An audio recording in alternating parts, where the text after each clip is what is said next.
ನಮಸ್ತೆ ರೀ ಎಲ್ಲರಿಗೂ ವೆಲ್ಕಮ್ ಟು ಚೇತೂಸ್ ಕಿಚನ್. ಇವತ್ತು ಪರ್ಫೆಕ್ಟ್ ಆಗಿರೋ ಆಲೂ ಪರೋಟನ ಯಾವ ಥರ ಮಾಡೋದು ಅಂತ ಹೇಳ್ಕೊಡ್ತೀನಿ ಬನ್ನಿ. ಮೊದಲಿಗೆ ನಾನು ಅರ್ಧ ಕೆಜಿಯಷ್ಟು ಆಲೂಗಡ್ಡೆನ ಕುಕ್ಕರಲ್ಲಿ 3 ವಿಷಲ್ ಹಾಕಿಸ್ಕೊಂಡು ತಣ್ಣಗಾದ್ಮೇಲೆ ಅದ್ರ ಮೇಲಿನ ಸಿಪ್ಪೆನ ತೆಗೆದು ತೊಗೊಂಡಿದ್ದೀನಿ. ಜಾಸ್ತಿ ವಿಷಲ್ನ ಹಾಕಿಸ್ಕೊಳ್ಳೋದಕ್ಕೆ ಹೋಗಬೇಡಿ, ಜಸ್ಟ್ 3 ವಿಷಲ್ ಆದರೆ ಸಾಕು. ಇವಾಗ ಮಸಾಲಾನ ಕುಟ್ಕೊಳ್ತಾ ಇದ್ದೀನಿ. ಇದಕ್ಕೆ ಖಾರಕ್ಕೆ ಬೇಕಾದಷ್ಟು ಹಸಿಮೆಣಸಿನ್ಕಾಯಿನ ತೊಗೊಂಡಿದ್ದೀನಿ. ಆಮೇಲೆ ಒಂದು 4 ಎಸಳು ಬೆಳ್ಳುಳ್ಳಿನ ತೊಗೊಂಡಿದ್ದೀನಿ. ಒಂದು ಅರ್ಧ ಇಂಚಷ್ಟು ಶುಂಠಿನ ತೊಗೊಂಡಿದ್ದೀನಿ, ಹಸಿ ಶುಂಠಿ. ಆಮೇಲೆ ಒಂದು 1/2 ಟೇಬಲ್ ಸ್ಪೂನು ಜೀರಿಗೆನ ಹಾಕ್ಕೊಂಡಿದ್ದೀನಿ. ಆಮೇಲೆ ಕಲ್ಲುಪ್ಪನ್ನು ಹಾಕ್ಕೊಂಡಿದ್ದೀನಿ, ಒಂದು 1/2 ಟೇಬಲ್ ಸ್ಪೂನು. ಇದನ್ನೆಲ್ಲನೂ ಚೆನ್ನಾಗಿ ನಾನು ಕುಟ್ಕೊತೀನಿ ಸ್ಮೂತ್ ಆಗೋವರೆಗೂ. ನೀವು ಬೇಕಿದ್ರೆ ಮಿಕ್ಸಿಯಲ್ಲೂ ಕೂಡ ಹಾಕ್ಕೋಬೋದು. ಸ್ವಲ್ಪನೇ ಇದೆಯಲ್ಲ, ಯಾಕೆ ಮಿಕ್ಸಿಯಲ್ಲಿ ಹಾಕ್ಕೊಳ್ಳೋದು ಅಂತ ಕಲ್ಲಲ್ಲಿ ಕುಟ್ಕೊಂಡಿದ್ದೀನಿ. ಇವಾಗ ಇದನ್ನು ಒಂದು ಬೌಲ್ಗೆ ಹಾಕ್ಕೊಂಡು ಎತ್ತಿಟ್ಕೊಳ್ತಾ ಇದ್ದೀನಿ. ನಾನು ಆಗಲೇ ಆಲೂಗಡ್ಡೆನ ತೋರಿಸಿದೆ ಅಲ್ಲ, ಅದನ್ನು ಸ್ಮೂತಾಗಿ ಸ್ಮ್ಯಾಶ್ ಮಾಡಿ ತೊಗೊಂಡಿದ್ದೀನಿ. ಕೈಯಿಂದನೇ ನಾನು ಸ್ಮ್ಯಾಶ್ ಮಾಡಿರೋದು, ಸ್ಮ್ಯಾಶರಿಂದ ಎಲ್ಲ ಸ್ಮ್ಯಾಶ್ ಮಾಡೋದಕ್ಕೆ ಹೋಗಿಲ್ಲ. ನೆಕ್ಸ್ಟ್ ನಾವು ಇದಕ್ಕೆ ಗೋಧಿ ಹಿಟ್ಟನ್ನು ಕಲಸಿಟ್ಕೋಬೇಕಲ್ವ, ಅದಕ್ಕೆ ಗೋಧಿ ಹಿಟ್ಟನ್ನು ತೊಗೊಂಡ್ಬಿಟ್ಟು ಸ್ವಲ್ಪ ಉಪ್ಪನ್ನು ಹಾಕ್ಕೊಂಡಿದ್ದೀನಿ. ಆಮೇಲೆ ಸ್ವಲ್ಪ ಕುಕ್ಕಿಂಗ್ ಆಯಿಲ್, ಒಂದು 1/2 ಟೇಬಲ್ ಸ್ಪೂನಷ್ಟು ಸಕ್ಕರೆನ ಹಾಕ್ಕೊಂಡಿದ್ದೀನಿ. ಆಮೇಲೆ ಸ್ವಲ್ಪ ಅರಿಶಿನ, ಒಂದು ಚಿಟಿಕೆ ಅರಿಶಿನ ಹಾಕ್ಕೊಂಡ್ಬಿಟ್ಟು ಇದನ್ನು ನಾರ್ಮಲ್ ಗೋಧಿ ಹಿಟ್ಟು ಚಪಾತಿಗೆಲ್ಲ ಕಲಿಸ್ಕೊತೀವಲ್ಲ, ಸೊ ಅದೇ ಥರ ಕಲಿಸ್ಕೋಬೇಕು. ಒಂದು ಸ್ವಲ್ಪ ಸಾಫ್ಟಾಗಿ ಕಲಿಸ್ಕೊಂಡ್ರೆ ಓಕೆ. ಇದೆಲ್ಲನೂ ಹಿಟ್ಟು ಕಲಿಸ್ಕೊಂಡು 10 to 15 ಮಿನಿಟ್ಸ್ವರೆಗೂ ನೀವು ನೆನೆಯೋದಕ್ಕೆ ಬಿಡಬೇಕಾಗತ್ತೆ. ಮಿನಿಮಮ್ 15 ಮಿನಿಟ್ಸ್ ಆದರೂ ಬೇಕೇ ಇದನ್ನು ನೆನೆಯೋದಕ್ಕೆ. ಸ್ವಲ್ಪ ಸ್ವಲ್ಪನೇ ನೀರು ಹಾಕ್ಕೊಂಡ್ಬಿಟ್ಟು ನಿಮಗೆ ಯಾವ ಹದಕ್ಕೆ ಬೇಕಲ್ವ ಅಷ್ಟು ಹದಕ್ಕೆ ಕಲಿಸ್ಕೊಳ್ಳಿ. ನಾನು ಸಾಫ್ಟಾಗೆ ಕಲಿಸ್ಕೊಂಡಿದ್ದೀನಿ. ಮೇಲೆ ಒಂದು 2 ಟೇಬಲ್ ಸ್ಪೂನ್ ಎಣ್ಣೆನ ಹಾಕ್ಕೊಂಡ್ಬಿಟ್ಟು ಇದಕ್ಕೆ ಅಪ್ಲೈ ಆಗೋವರೆಗೂ ಫುಲ್ ಮತ್ತೊಂದು ಸಾರಿ ಎಲ್ಲನೂ ಕಲಿಸ್ಕೊಂಡ್ಬಿಟ್ಟು ನಾನು ಒಂದು 15 ಮಿನಿಟ್ಸ್ವರೆಗೂ ನೆನೆಯೋದಕ್ಕೆ ಅಂತ ಹಿಟ್ಟನ್ನು ಎತ್ತಿಡ್ತೀನಿ. ಇವಾಗ ಇದು ಪರ್ಫೆಕ್ಟಾಗಿ ಆಗಿದೆ. ಇದನ್ನು ನೆನೆಯೋದಕ್ಕೆ ಬಿಡ್ತೀನಿ. ಇವಾಗ ಸ್ಟವ್ ಆನ್ ಮಾಡಿಕೊಂಡು ಅದ್ರ ಮೇಲೆ ಒಂದು ಪಾತ್ರೆನ ಇಟ್ಕೊಳ್ತೀನಿ.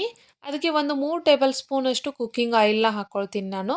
ಆಮೇಲೆ ಆಗಲೇ ನಾನು ಒಂದು ಬಿಗ್ ಸೈಜ್ ಈರುಳ್ಳಿನ ಚಿಕ್ಕದಾಗಿ ಕಟ್ ಮಾಡಿ ಇಟ್ಕೊಂಡಿದ್ದೆ, ಅದನ್ನು ಈರುಳ್ಳಿ ಕಟ್ ಮಾಡ್ಕೊಂಡಿದ್ದೆ ಇದಕ್ಕೆ ಹಾಕ್ಕೊಳ್ತಾ ಇದ್ದೀನಿ. ಇದನ್ನ ಒಂದು ಸ್ವಲ್ಪ ಫ್ರೈ ಆದಮೇಲೆ ಆಗಲೇ ಕೂಟಿ ಇಟ್ಕೊಂಡಿದ್ನಲ್ಲ ಹಸಿಮೆಣಸಿನ್ಕಾಯಿ, ಹಾಗೆ ಗಿಂಜರ್ ಗಾರ್ಲಿಕ್, ಅದನ್ನೆಲ್ಲನೂ ಇದು ಪೇಸ್ಟ್ ಹಾಕಿಬಿಟ್ಟು ಸ್ವಲ್ಪ ಮಿಕ್ಸ್ ಮಾಡ್ಕೊಳ್ತೀನಿ ಹಸಿ ವಾಸನೆ ಹೋಗೋವರೆಗೂ. ಆಗ್ಲೇ ಹಸಿಮೆಣಸಿನ್ಕಾಯಿ ಜಾಸ್ತಿ ಹಾಕಿರೋದ್ರಿಂದ ಖಾರನ ನೋಡ್ಕೊಂಡು ಹಾಕೊಳ್ಳಿ. ಅದಕ್ಕೆ ನಾನು ಕಾಶ್ಮೀರಿ ಚಿಲ್ಲಿ ಪೌಡರ್ನ ತೊಗೊಂಡಿದ್ದೀನಿ, ಆಮ್ಚೂರ್ ಪೌಡರ್ನ ತೊಗೊಂಡಿದ್ದೀನಿ, ಆಮೇಲೆ ಧನಿಯಾ ಪೌಡರ್, ಆಮೇಲೆ ಸ್ವಲ್ಪ ಅರಿಶಿನ, ಆಮೇಲೆ ಗರಂ ಮಸಾಲ.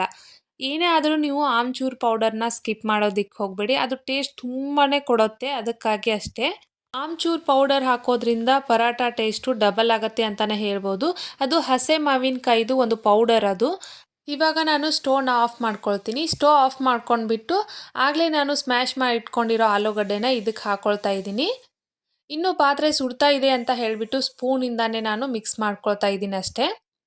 ನೀವು ಹಸೆ ಈರುಳ್ಳಿ ಮತ್ತು ಹಾಗೆ ಮಸಾಲ ಮಿಕ್ಸ್ ಮಾಡೋದ್ರಿಂದ ಅದರಲ್ಲಿರೋ ಈರುಳ್ಳಿಯಲ್ಲಿರೋ ನೀರಿನ ಅಂಶ ಬಿಟ್ಕೊಳ್ಳುತ್ತೆ ಅಂತ ಹೇಳಿಬಿಟ್ಟು ಈರುಳ್ಳಿ ಹಾಗೆ ಮಸಾಲಾನ ಸ್ವಲ್ಪ ಫ್ರೈ ಮಾಡಿಕೊಂಡ್ರೆ ಅದರಲ್ಲಿರೋ ನೀರಿನ ಅಂಶ ಹೋಗುತ್ತೆ. ಹಾಗೆ ನೀವು ಮಾಡ್ಕೊಳ್ಳೋ ಫಿಲ್ಲಿಂಗ್ ಏನಿರುತ್ತಲ್ಲ ಅದು ಸ್ಟಫಿಂಗ್ ಚೆನ್ನಾಗಾಗತ್ತೆ ಅಂತ ಹೇಳಿಬಿಟ್ಟು ಅಷ್ಟೇ.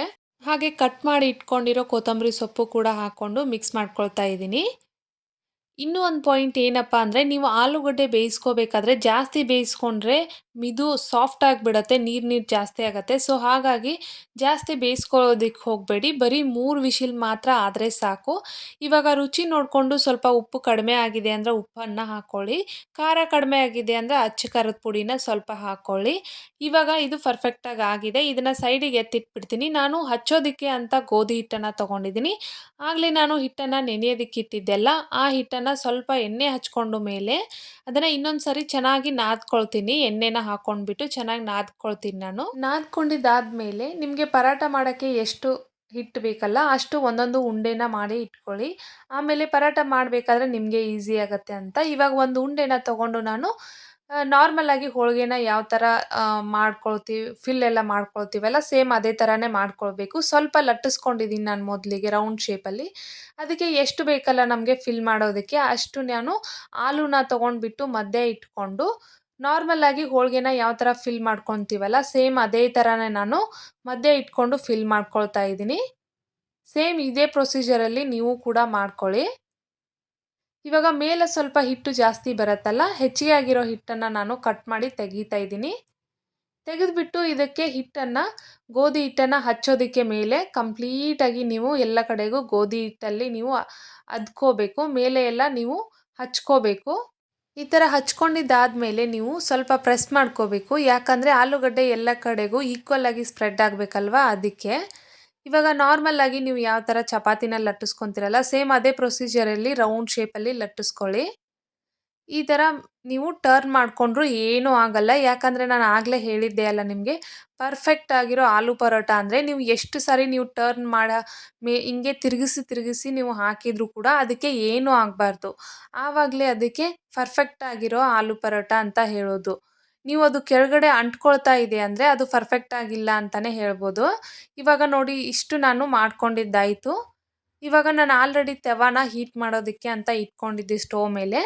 ಇವಾಗ ಇದನ್ನು ತೆಗೆದುಬಿಟ್ಟು ನಾನು ತವಾಗ ಸ್ವಲ್ಪ ಎಣ್ಣೆನ ಹಚ್ಚಿ ಇದ್ರ ಮೇಲೆ ಹಾಕ್ಕೊಳ್ತಾ ಇದ್ದೀನಿ. ಹಾಕ್ಕೊಂಡಿದ್ದಾದಮೇಲೆ ಇದಕ್ಕೂ ಕೂಡ ಸ್ವಲ್ಪ ಎಣ್ಣೆನ ಹಚ್ಕೊಳ್ತಾ ಇದ್ದೀನಿ. ಎಣ್ಣೆ ಹಾಕ್ಕೊಳ್ತಾ ಇದ್ದೀನಿ ನಾನು. ನಾರ್ಮಲಾಗಿ ಚಪಾತಿನ ಯಾವ ಥರ ಬೇಯಿಸ್ಕೊತೀರಲ್ಲ, ಸೇಮ್ ಅದೇ ಥರನೇ ಬೇಯಿಸ್ಕೊಳ್ಳಿ ಇದನ್ನು.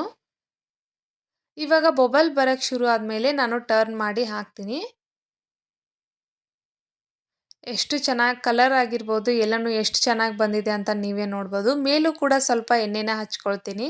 ದಯಮಾಡಿ ನನ್ನ ವೀಡಿಯೋಗೆ ಲೈಕ್ ಕೊಡೋದನ್ನು ಮರೆಯೋದಕ್ಕೆ ಹೋಗಬೇಡಿ, ಯಾಕಂದರೆ 100-200 ಜನ ವೀಡಿಯೋನ ನೋಡಿರ್ತಾರೆ, ಬಟ್ ಲೈಕ್ ಮಾತ್ರ ಬಂದಿರೋದು ಒಂದೇ ಒಂದು ಲೈಕು ಇಲ್ಲ 2 ಲೈಕ್ಸ್ ಇಷ್ಟೇ ಬಂದಿರತ್ತೆ. ಅದನ್ನು ನೋಡಿದಾಗ ತುಂಬಾ ಬೇಜಾರಾಗತ್ತೆ ನನಗಂತೂ. ಸೊ ಹಾಗಾಗಿ ಲೈಕ್ ಮಾಡಿ, ಹಾಗೆ ಶೇರ್ ಮಾಡಿ, ಸಬ್ಸ್ಕ್ರೈಬ್ ಮಾಡೋದನ್ನು ಮರೆಯೋದಕ್ಕೆ ಹೋಗಬೇಡಿ.